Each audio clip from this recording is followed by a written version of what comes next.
Bismillahirrahmanirrahim. Assalamualaikum warahmatullahi wabarakatuh.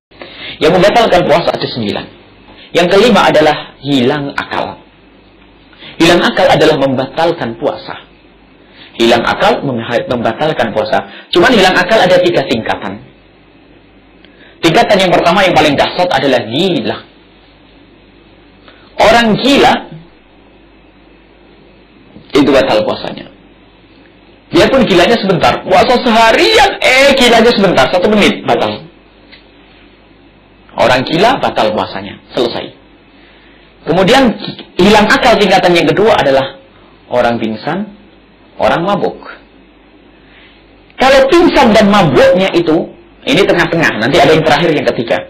Kalau pingsan dan mabuknya itu adalah disengaja, cuman kurang gimana caranya orang mabuk pingsan disengaja dalam bulan Ramadan ya? Ya mungkin saja ya, mencium bau sehingga dia sampai mabuk atau sengaja jemur di bawah matahari biar pingsan. Itu kan sengaja ya. Kalau dia dengan sengaja seperti itu, sebagian ulama mengatakan biarpun sebentar batal. Ngapain dia cari bikin masalah, bikin cari penyakit. Tapi kalau ada orang mabuknya tidak sengaja atau pingsannya tidak sengaja, misalnya sahur durian. Nah, sahur durian kebanyakan. Durian karena dia panas ya. Setelah sahur durian, setelah niat, mabuk dia. Subuh ya, mabuk. Tapi mabuknya kan tidak sengaja. Karena kebanyakan makan durian. Nggak tahu kalau durian itu memabukkan kalau kebanyakan misalnya. Bagi dia tiba-tiba kok mabuk. Lah, mabuknya nggak sengaja. Maka itu tidak batal puasanya asalkan sempat sadar biarpun sebentar di siang. Sama orang pingsan. Makan keenaan, tak tahu tiba-tiba pingsan, tak tahu apa sebabnya.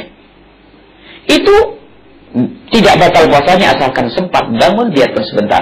Tapi kalau mabuk yang tidak disengaja, pingsan yang tidak disengaja, itu kok seharian penuh batal. Misalnya pingsannya sebelum subuh, habis sahur pingsan, bangunnya maghrib, batal puasanya. Tapi kalau pingsannya itu adalah sempat bangun misalnya, habis sahur niat, nawaitu shaumahudin, pingsan. Setelah itu jam 12 siang itu bangun, sadar. Setelah sadar tanya sama anaknya, "Nak, jam berapa, Nak?" "Jam 12, Bah." Kaget, karena saking kagetnya pingsan lagi tuh sampai maghrib. Ya, maka puasanya sah. Kenapa? Sempat melihat siang biarpun sebentar. Jelas ya, insya Allah gambarannya itu jelas.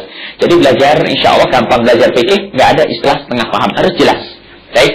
Kemudian hilang akal yang ketiga adalah tidur.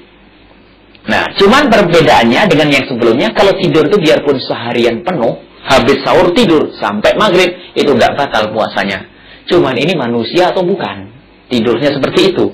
Kita hanya bicara tentang membatalkan puasa. Masalah sholat, masalah lain cerita. Yang jelas kalau ada orang tidur, habis sahur kok tidur, sampai maghrib, itu tidak batal puasanya. Biarpun nggak bangun-bangun. Ya. Ini bukan tidurnya kerbau, tidak. Ini ada orang sering pakai mengambing hitamkan kerbau ya. Padahal enggak, kerbau itu tidurnya tidak banyak itu. Kalau ada orang tidurnya sampai sebegitu, itu bukan kerbau, lebih lagi kan begitu ya. Ada orang sering tidur kayak kerbau. Udah, kerbau itu dia tidurnya setengah tidur, tuh kerbau itu sambil zikir tuh pada malam hari itu. Baik. Jadi adalah tidur biarpun seharian penuh itu tidak membatalkan puasa. Selesai? Yang keberapa ini? 5.